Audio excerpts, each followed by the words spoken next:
Well, what you saying, ladies and gents, it is your boy Bucat Sam, and yes, we are back again today for another video. Today's video, I'm doing a match reaction and analysis to the absolutely huge game that was the quarter-final of the EFL Cup between Tottenham and West Ham. What a game this was, and I cannot understate how good a game this was. If you didn't watch it, you missed out. This was absolutely class. 2-1 it finished to Tottenham. Tottenham are now going through to the next round. And I think this was a huge stamp. This was a huge mark. This was an Antonio Conte performance. And what I mean from this is the goals that went in. So we'll go through the goals. So the first goal was Steven Bergwijn, and we'll analyse the goals itself straight away. But 29th minute that goal went in. They then conceded in the 32nd, but then came back in the 34th with a Lucas Moura goal. And one thing I think which is vital, and you all need to look at this is not a normal Tottenham thing to do. Tottenham will go ahead. Then there's this whole thing with Tottenham bottling it, where they concede goals and then the floodgates open and they bottle wins. Whereas Tottenham today, they went a goal down. Sorry, they went a goal down, so they were drawing. Sorry, they conceded. And then rather than just resting on their morals and think, okay, let's sit back, let's defend this, let's not concede more. Tottenham, we saw a new Tottenham, a Tottenham that then thought, okay, we'll take the game straight back to them, and literally from kickoff went straight back at West Ham and had a few chances. Yes, they conceded chances in doing so, but this is something we've never seen from Tottenham, and this is the sign of a side that can really progress in this competition, potentially even win it and progress in the Premier League if they play like this. I thought this was a huge performance, a real stamp of authority. Antonio Conte is at this club, and this is now his club. And there's a few things I'd like to talk about with Tottenham today. They started off with a 3-4-3 system. And it was very much in the first half specifically. They were trying to control the game. That back three of Eric Dyer, Davinson Sanchez and Ben Davies were passing the ball around constantly. It was going from side to side, and then it was really nice, progressive, expansive play. And we saw that with the first goal, where they didn't rush things. They were patient, but there was intent with it. They were passing it around. And then Bergwijn, what you got to do with that, if you're pressed, you've pressed the team up into their half and they're sat deep. You need that one player to commit a defender, take on a defender, and it brings players out of position. Bergwijn did that, went round two players. It was lovely. A really, really good goal. Really good goal.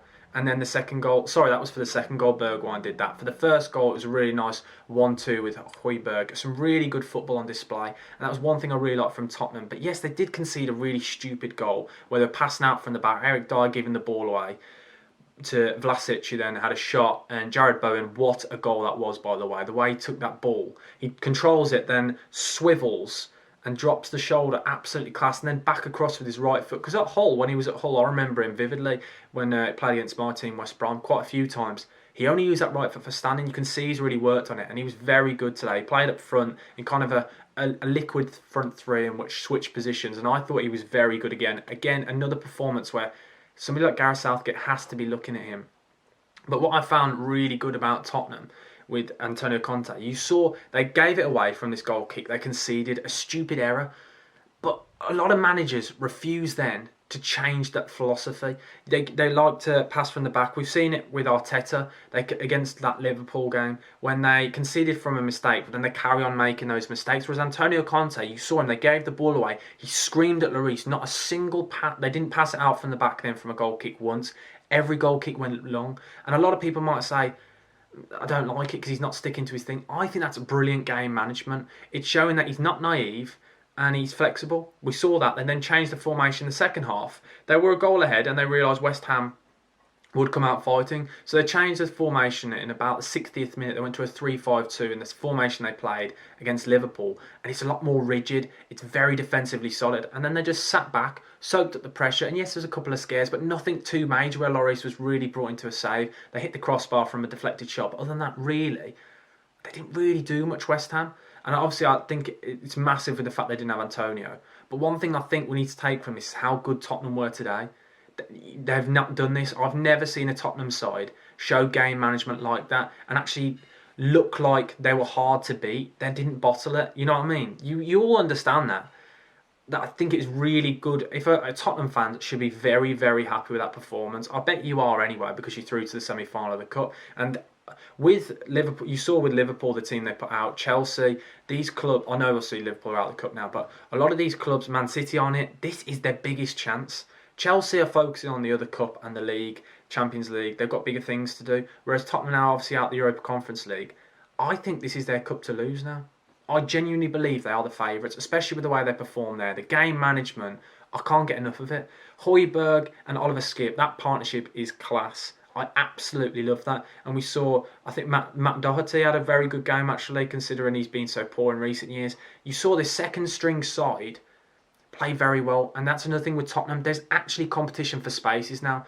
Under Nuno, no one was fighting for the places. You've seen Bergwijn come in today. You've seen Lucas Moura come in today. Matt Doherty. You've seen who else has come in today. Oliver Skip, he's in and out of the squad. Those kind of players who are fringe players or just breaking into the first team kind of thing, that starting lineup, who are actually fighting. They're showing that they deserve to be in the squad. We've not seen that from Tottenham. So if I was a Tottenham fan, I'd be really excited. Don't get me wrong, West Ham were very good.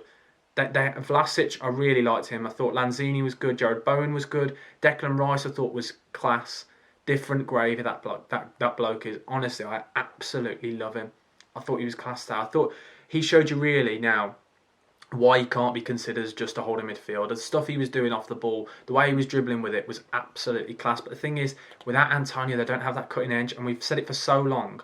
With West Ham, they haven't got a backup striker that's going to provide the goals. Jared Bowen, at the end of the day, isn't a striker. Yes, he gets the goals, but at the end of the day, he's not a striker. They haven't got that focal point where occasionally you just want to knock it long, get players up the pitch kind of thing. That's something Tottenham could do. Harry Kane held the ball up while he ran the channels, and then when he had Son up there in that second half, or that last half an hour, when he had a player near him, he could use the flick-ons.